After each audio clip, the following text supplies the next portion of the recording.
Bore da, a chroeso cynnes iawn i'n gwasanaeth y bore yma. Jyst costegion priodas i ddechrau. Os dwi'n medru ffeindio nhw. Dyna ni. Yr wyf yn cyhoeddi gostegion priodas rhwng Lucy Matilde Parks o Blwyf Brodeniol a Lewis Peter William Sexton o Blwyf Brodeniol. Os gywir neb ohonoch am achos neu rwystyr cyfiawn, fel na ddylid cysylltu deuddyn hyn, ynghyd mewn glân briodas, mynegwch hynny. A dyma'r trydydd tro o gyfynnu'r hyn. Da iawn. Ac jyst i chi sylweddoli bod mae'n wythnos wedi dros undod Cristnogol, ac mae yna rhai pethau sy'n mynd ymlaen sydd ar y taflen fory, dydd Mercher a dydd Sadwrn nesaf. Yr wyt ti, arglwydd, yn oruchaf dros yr holl ddaear. Yr wyt wedi dydych chafin uwch o lawer na'r holl ddiwiau.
Yn enw'r Tad a'r Mab a'r Ysbryd Glân.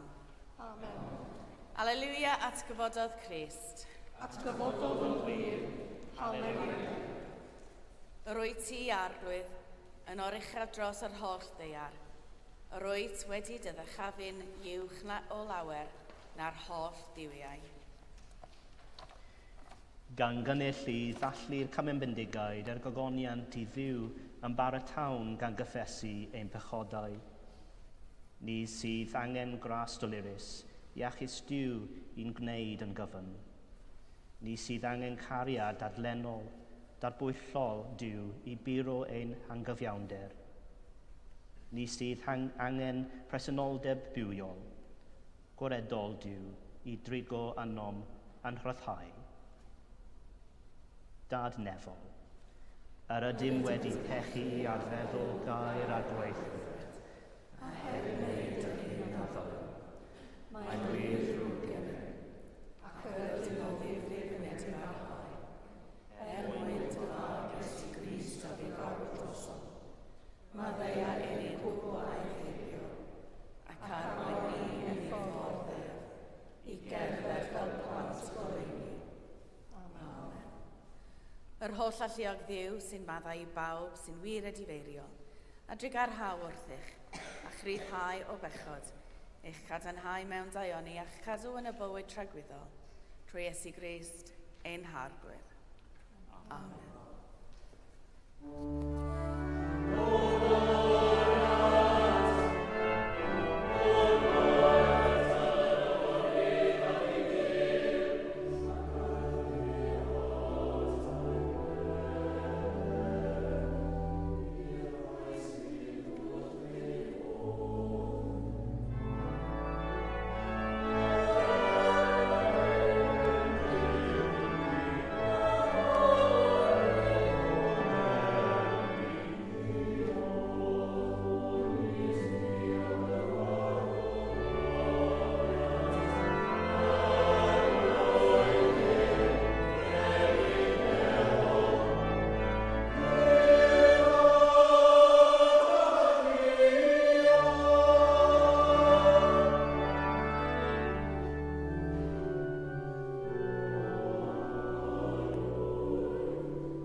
O Dduw, brenin y gogoniant, dechefais dy unig fab Iesu Grist a buddigoliaeth fawr uwchdernas yn y nefoedd. Erfynion arnat beidio yn gadael yn gysur, ond anfon ysbryd glân i'n nerthu ni yn dychafu i'r fan lleraeth ein iachawdwr Crist o'n blaen. Yr hwn sy'n fyw ac yn ternasu gyda thi a'r ysbryd glân yn un Duw, yn awr ac am byth. Amen.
Darlleniad o Acta'r Apostolion. Nawr, pan oeddem ar ein ffordd I lle gweddi, daeth rhyw gathfech a chanddi ysbryd dyweniaeth un cyfarfod. Un oedd yn dweud elw mawr I meistri trwy ddweud ffortiwn.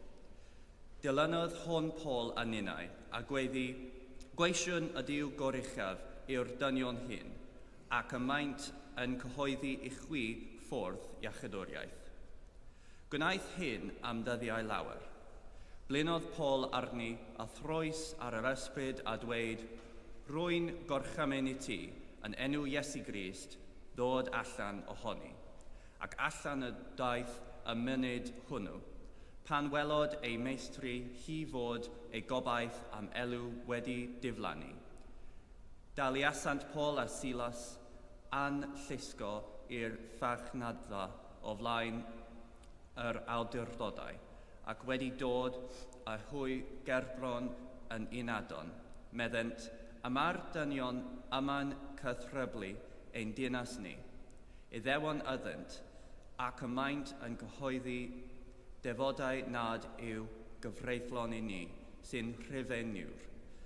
Ei derbyn na'i harfer, yn ymunodd y dyrfa yn ymosodyn arnynt. Rwygodd yn unadon y dillad oddi amdanat, a gochymyn ei curo a ffyn, ac wedi rhoi cyrfa dost iddynt bwriasant hwy I garchar, gan rhybuddio ceidwad y chachar I cadw yn ddiogel. Gan iddo gael a fath rhybydd, bwriodd yntai hwy i'r carcha mewnol, a rhymoi traed yn eu cyffion. Tua hanner nos yr oedd Paul a Silas yn gweddio ac yn canu mawl I Dduw, a'r carcharorion yn gwrando arnynt, ac yn sydyn bu deirgryn mawr. Nes siglo seilia'r carchar, a gorwyd yr holl drwysau ar unwaith, a datodwyd rwymau pawb. Ddeffrodd ceidwad y carchar a phan welodd drosoi'r carchar yn argod tynnodd ei gleddyf ac yr oedd yn ffydd ei ladd ei hun, gan dybiodd fod ei garcharorion wedi dianc. Ond gwaeddodd Paul yn uchel, paid o gwneud dim newydd I ti dy hun. Yr ydym yma I gyd, galwodd ef am olediau, a rithrodd I mewn, daeth cryndod arno, a syrthiodd o flaen Paul a Silas. Yna daeth y hwy allan a dweud, foneddigion, beth sy'n rhaid I mi ei wneud I gael fe ychyb. Dywysedant hwythau, cred yn yr arglwydd Iesu ac fe gei dy ychyb. Ti ath deulu, a thraisant air yr arglwydd wrtho ef ac wrth bawb oedd yn ei di. Ei bod yr hwyr y nos, aeth ef a hwy a golchi ei briwi, ac yn union wedyn fe byddyddiwyd ef a phawb o'i deulu.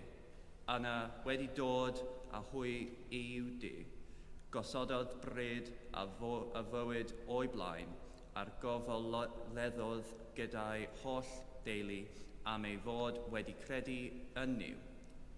Clywch a'r bywyd i'n byd. Diolch yn fawr. Amen.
arglwydd a fo gyda chwi.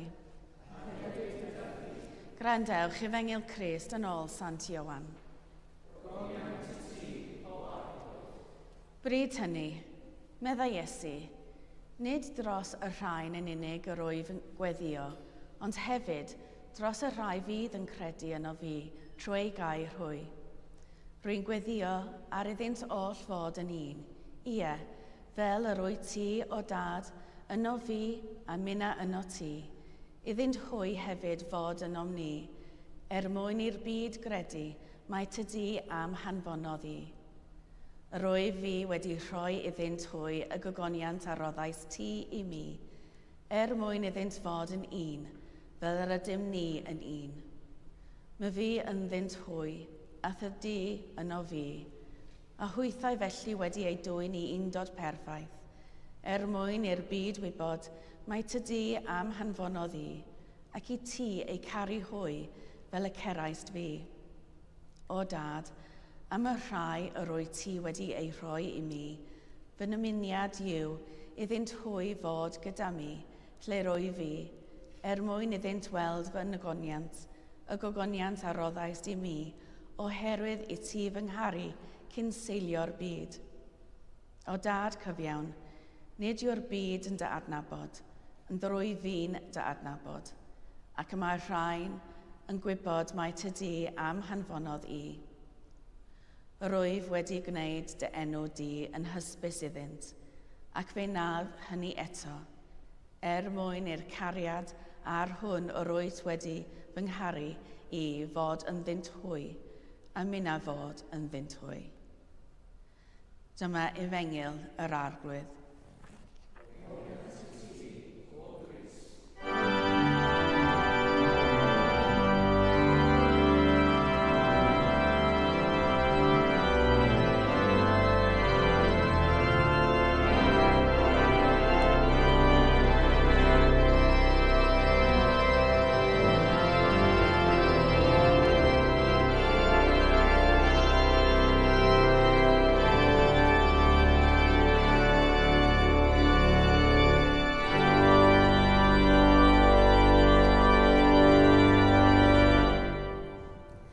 Yn enw'r Tad a'r Mab a'r Ysbryd Glân.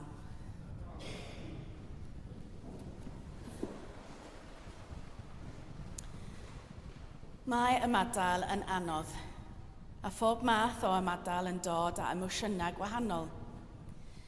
Mae rhai ymadawiadau sy'n teimlo'n barhaol. Mae marwolaeth, wrth gwrs, yn ymadael mwyaf. Boed yn ddisgwyliedig neu annisgwyl. Mae'r gwybodaeth na fyddwch byth yn gweld rhywun eto yn newid eich bywyd cyfan am byth. Yna mae gennym yr ymadael nad ydynt mor barhaol, ond sy'n dal i arwain at wahaniad hir. Aelod teulu sydd yn symud i fywyd newydd mewn gwlad newydd. Myfyriwr sy'n symud i brifysgol i astuddio. Neu ddim ond y symudiadau a mae pobl yn gorfod ei gwneud i ddod o hyd i swyddi a dilyn gyrfaoedd. Mae dal teimlad o golli, newid eich bywyd. Ond mae yna'r posibilrwydd o sgwrsio â'r person, galw fideo arnynt, neu hyd yn oed ymweld, sy'n yn gallu lleihau'r boen o wahanu. Mae'r ymadawiadau hyn yn arwain at gymysgedd o emosiynau. Tristwch wrth iddynt fynd, ond hapusrwydd am y posibiliadau newydd a'r cyfloedd newydd sydd ganddynt. Gall ymadawiadau ddod â cymysgedd o emosiynau, ond ar dyddiau diwetha, cofwyd y dychafal, y cyfnod pan aeth Iesu yn gorfforol oddi wrth ei ddisgyblion a'r byd a dychwelyd at Dduw.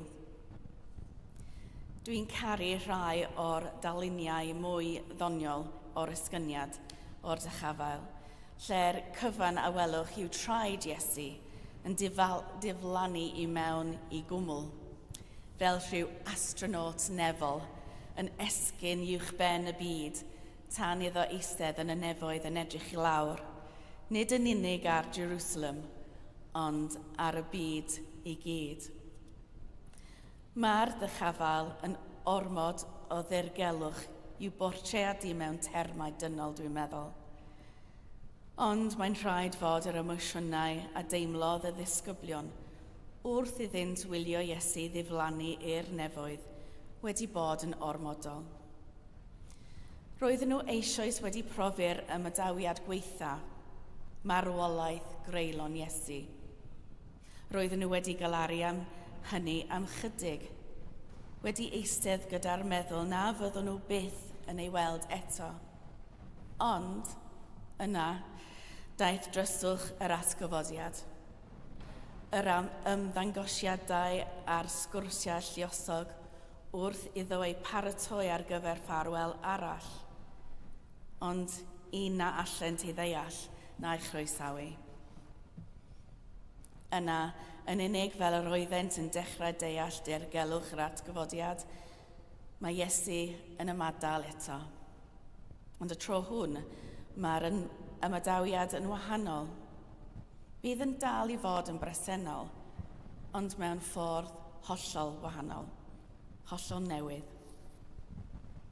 Heddiw, clywon Iesu yn gweddio am yr amser hwn, yr amser pan na fydd yn bresennol yn gorfforol yn y byd mwyach. Yr amser pan fydd yn gwybod y bydd yn rhaid i'w ddisgyblion ddod o hyd i ffordd i weithio gyda'i gilydd a chyda phobl eraill i bregethu'r efengyl y mae wedi ei meithrin ynddynt. Mae Iesu'n gwybod y rhaniadau a dadleuon a'r gwahaniaethau sydd i ddod. Mae wedi ei gweld yn ei fywyd bob dydd wrth iddo fod yn addysgu a theithio gyda'i ddisgyblion. Y cwestiynau sy'n wynebu pobl ffydd. Beth mae'n ei olygu i fod yn bobl wahanol, gyda blaenoriaethau gwahanol yn dilyn yr un Duw? Beth sy'n digwydd pan fyddwn yn anghytuno? Beth sy'n digwydd pan fyddwn yn dehongli pethau'n wahanol? A beth sy'n digwydd pan mae'n cyfnodau yn hollol wahanol ac mae angen ymatebau gwahanol? Roedd Iesu'n gwybod bod y cwestiynau hyn yn dod ac mae'n gweddio y byddwn yn un. Wrth gwrs, yn aml, nid yw'n teimlo fel ein bod ni'n un mewn ystyr ddynol. Mae sgismau a rhaniadau wedi arwain at nifer o enwadau gwahanol. Pob un yn ceisio dehongli'r hyn y mae Duw wedi ei wneud ac yn ei wneud. Pawb yn ceisio gweithio allan beth ddylem ni ei wneud mewn ymateb. Weithiau, nid yw'n teimlo'n fel mae'r penderfyniad gorau oedd i Iesu yn gadael ni i'r gwaith. Dwi'n cofio tro cyntaf i mi adael fy rhieni am wyliau ysgol dramor. Ar ôl i'r cyffro o fod yn rhywle hollol newydd a wefer o grwydro o gwmpas dinas dramor gyda ffrindiau ysgol leihau, fe darodd hiraeth cartref fi'n galed. Roedd fy mam yn berson ymaferol iawn. Felly, pan ffoniais hi, dywedodd wrthai im beidio bod yn wirion, a gwneud y gorau o'r profiad newydd hwn. Ond roedd dad bob amser chydig yn fwy cydymdeimladol. Wrth i mi dagu dagrau ar y ffôn talu, dywedodd wrtha i, edrych ar yr awyr. Dyna'r un awyr dwi'n edrych arnau, meddai. Yr un lleiad a'r un ser. Dydyn ni ddim mor bell oddi wrth ei gilydd. Gwnaeth y gysylltiad hwn wneud i dristwch y gwahaniad deimlo'n haws. Gwnaeth y cysylltiad hwnnw i'r holl wahaniaethau rhwng y wlad newydd hon a chartref ymddangos cymaint yn llai. Tybed a gafodd y disgyblion eu cysuro gan y cysylltiad a'r oedd Iesu wedi ei addo. Y byddai gyda nhw bob amser ac y byddai ysbryd Duw yn dod yn fuan. Sgoni a oeddent yn aml yn cofio'r weddi hon a weddiodd Iesu, ac a oedd yn ei cysuro I wybod mae'r cysylltiad a'i rwymodd a Iesu ac felly a Duw oedd cariad, a bod ei gwaith nawr oedd rannu gwybodaeth am y cariad hwnnw ar byd. Ia, byddai'n rhaid iddynt ei wneud mewn gwahanol ffyrdd. Gyda chymorth yr ysbryd glân a fyddai'n dod, byddai angen iddynt ei wneud mewn gwahanol ieithoedd a gwahanol diwylliannau. Byddai'n anodd, ond byddai Iesu bob amser gyda nhw, a hwytha gydag ef, wedi'i rhwymo gan gariad. Roedd rhaid I Iesu I ymadael o'r un lle bach hwnnw yn y dwyron calon, lle nad oedd ei weinidogaeth yn gallu cyffordd, ond a chyfran fach o'r byd, I ddychwelyd at Dduw, lle gallai fod yn y byd I gyd. Oherwydd bod dirgelwch Duw yn golygu, wrth adael y byd ffisigol, fod Iesu yn y byd cyfan. Weithiau mae'n ymddangos, hyd yn oed I Iesu, mae'r penderfyniad gorau i'w gadael. Ond nid ydym ar ein pennau ein hunan. Rydym yn edrych ar weithredoedd cariad, ac mae Iesu yno. Rydym yn cyffwrdd ar weithfer o'r cymyn, ac mae Iesu yno. Rydym yn stopio I weddio, ac mae Iesu yno. Mae Iesu yno trwy'r amser, yma efo ni. Achos gadawodd Iesu un lle, I fod yn bob lle. Amen.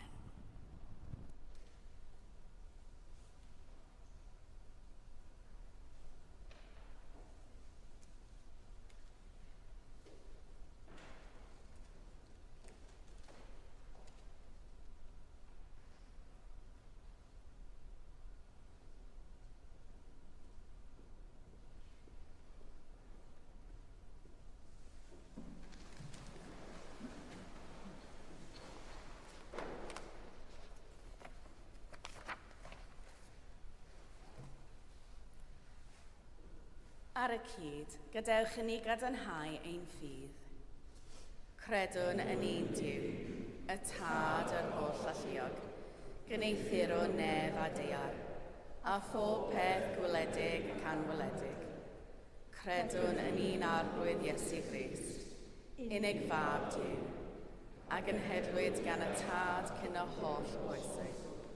Duw o Dduw, llewych o lewych, gwir Dduw o wir Dduw, wedi ei gynhedlu, nid wedi ei neithir, yn un hanfod a'r tad, a thrwy ddwef gwnaed pob peth, ein mwyn ni ac ar ein iachawdwriaeth, disgynodd o'r nefoedd. Trwy neth yr ysbryd glân, daeth yn gnawd o faer forwyn, a fe gnaed yn ddyn. Fe groesholwyd drosom dan Pontius Pilate. Dioddefodd angau a fe claddwyd.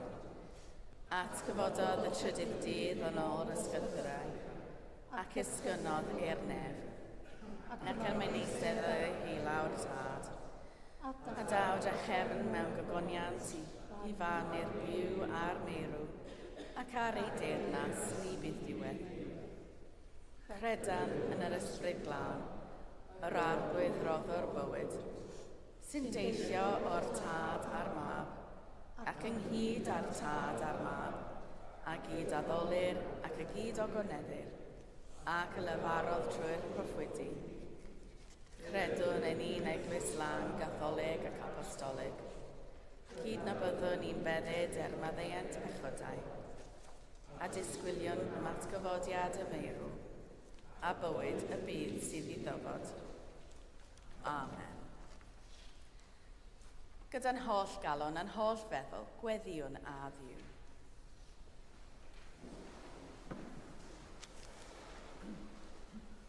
Gadewch i ni ofyn i Dduw drigarhau wrth yr eglwys a'r holl bobl. Edrych yn drigarog ar y byd lle gweithredir yn anghyfiawn yn aml yn enw'r gyfraith. Llanw'r bobl ac ysbryd haelionus, gwna'n nhw'n agoraid i eraill. Arglwydd yn dy drigaredd, gwrando ein gweddi. Gweddiwn dros bawb sydd mewn perygl, a fi gofiwn heddiw am bobl yr Ukraine, Rwsia a'r Dwyrain Canol. Gan wir obeithio od oedd heddwch iddynt yn fuan. Arglwydd yn dy drigaredd, gwrando ein gweddi. Arglwydd cysura a iachau pawb sy'n dioddaf mewn corff meddwl neu ysbryd. Dyro iddynt ddewder a gobaith yn eu treialon a thywys nhw i lawenydd dy iachadwriaeth.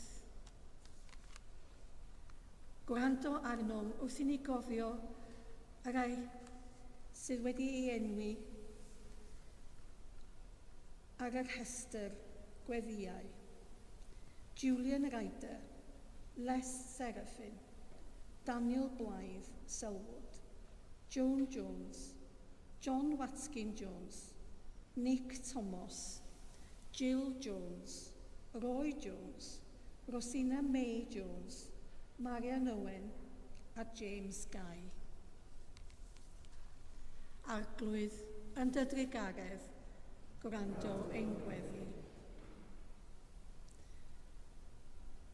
Gwrando arnom bore yma, wrth i ni gofio rhai hynny a fu farw yn hangnefedd Crist, a fi gofiwn am Roger Harcourt, Brian Mastin o Ffeiriad, Ruth Owen, Jill Hans, Natia Sherno, Christopher Hughes, Audrey Mutimer, Stuart, Carwyn Hughes, Enid Griffith, Annette Bryn Parry a Brynmor Morgan.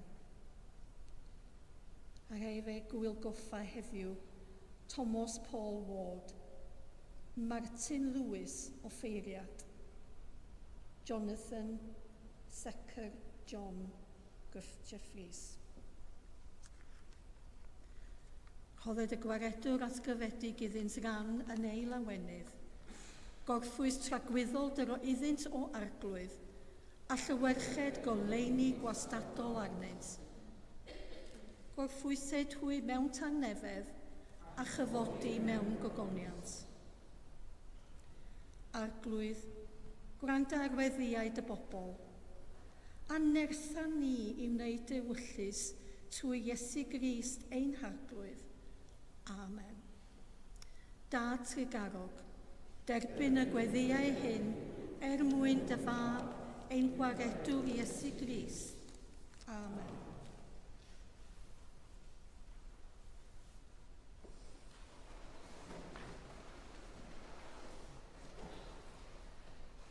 Dywed Iesu, yr oedd yn gadael i chwi dangnefedd.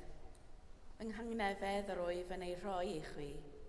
Pe baich yn fy ngharu i, byddech yn llawenhau fy mod yn mynd at y tad. Tangnefedd ar arglwydd a fo gyda chwi bob amser. A hefyd gyda chwi. Rhannwn arwydd o dangnefedd.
Dathlwn gyda'n gilydd roddion a gras diw.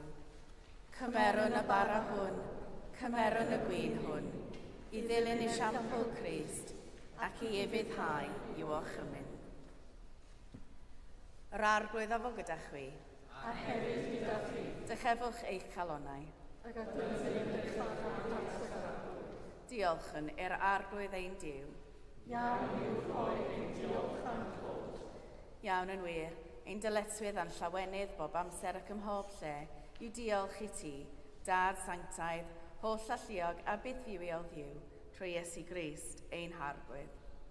A ymddangosod ar ôl ei atgyfodiad yw apostolion, ac esgyn yn ei gwydd i ogoniant i ddarparu lle i ni, fel yn y lle ymau ef, y byddwn ninnau hefyd.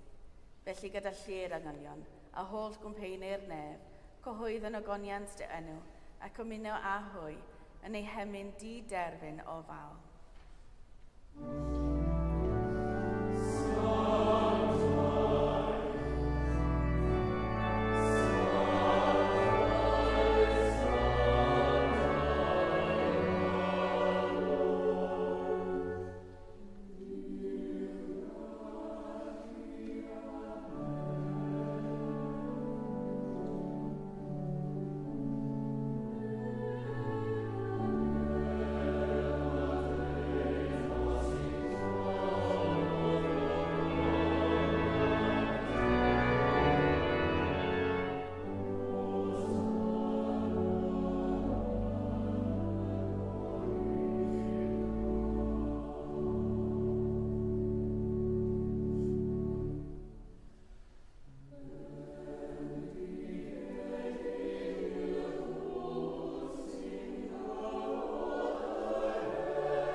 Moliant a diolch i ti, y gwir a'r buwiol ddiw, creo'r pob peth, roddo'r bywyd.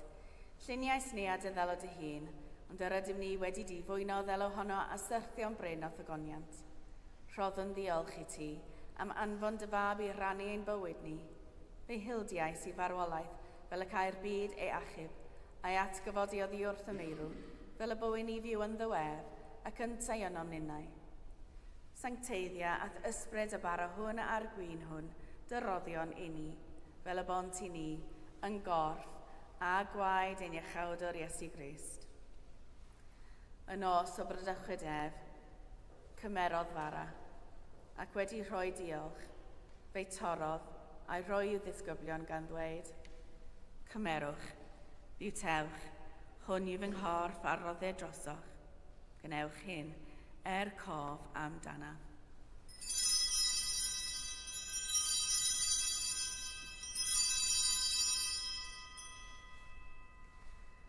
Yr un modd ar ôl swper cymerodd y cwpan, ac wedi rhoi diolch, fe roddodd iddynt gan ddweud, yfwch o hwn bawb, oherwydd hwn yw fy ngwaed o cyfamod newydd, a dywelltau drosoch a thros lawer, maddeuant pechodau.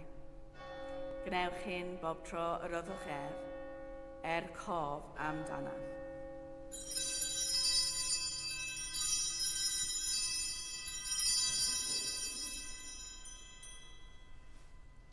Cyhoeddwn ddirgeledd y ffydd, bu farw Crist, atgyfododd Crist, daw Crist mewn gogoniant. Fel y gochmynodd ef i ni o dad, yr ydym yn cofio Iesu Grist y fab, gan gyhoeddi ei farwolaeth fuddugoliaethus a chan ymlawenhau yn ei atgyfodiad, a disgwyl iddo ddod mewn gogoniant. Deiwn ar baro hwn a'r cwpan hwn i ti, derbyn ein habeth o ddiolch a moliant, Adfer ac adfwyad y holl bobl. Adnewyddon ni a phawb a gweddion trostynt a thras, a thfendydd nefol. A derbyn ni yn y diwedd, gyda'r holl saint, y llawenydd di-derbyn hwnnw, a addawyd i ni gan dy fab, ein hargwydd Iesu Grist.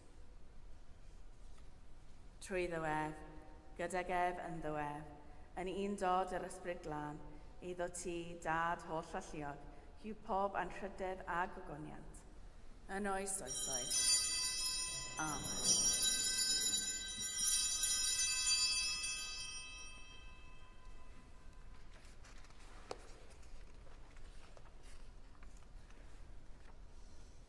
Fel y dysgodd ein iachawd o ni gweddion yn hyderus. Ein tad, ar hwnnwyd yn y newydd, sancteiddiodd dy enw, deled y dernas, gwyneled y wyllus, megis yn y nef, felly ar y ddaear hefyd. Dyrwy'n ni heddiw ein bara bynyddiol, a maddau ni ein dyledion, fel y maddeuon ni ein dyledwyr, ac nac arwain ni i brofedigaeth, iddi gwared ni rhag ddwg, gan ei seidotio'r dynas, a'r gallu a'r gwyniant, yn oes oesoedd. Amen. Yr ydym yn torri'r bara hwn i rannu yng nghorff Crist. Yn un ein llawer, un corff ydym, gan ein bod ni oll yn rhannu'r un bara.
Halleluia, Crist ein Pasg a abethryd drosom ni, felly gadewch i ni gada'r wyl.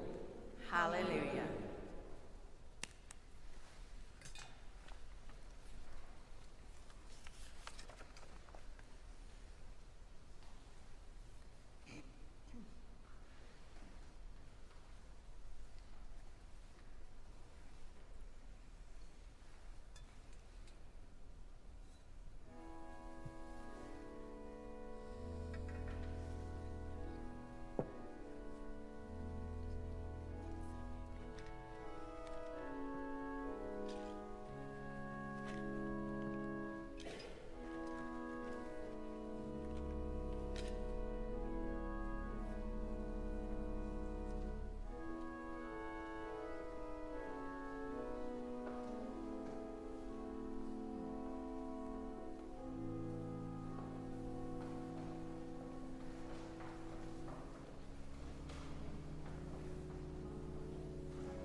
arglwydd oherwydd graslon iwer.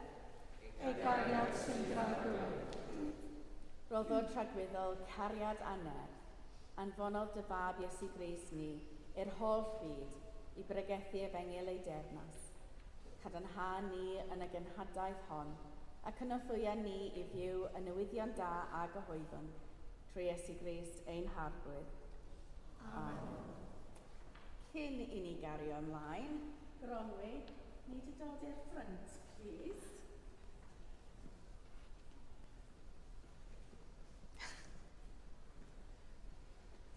Mae Gronwy wedi ennill rhywbeth, rhyw gwobr. Ar dydd Iau, roedd ti yn y pareid.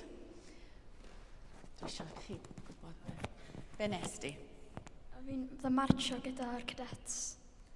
Ac ennill gwobr Band Masters Award. Felly na I ddarllen y certificate yma. At the City of Bangor 1500 Anniversary Military Parade, May the 29th, 2025, presented by Colonel Nick Locke, OBE, MA, Joint Regional Liaison Officer, North Wales. Felly, llongyfachiadau mawr, Gronwy.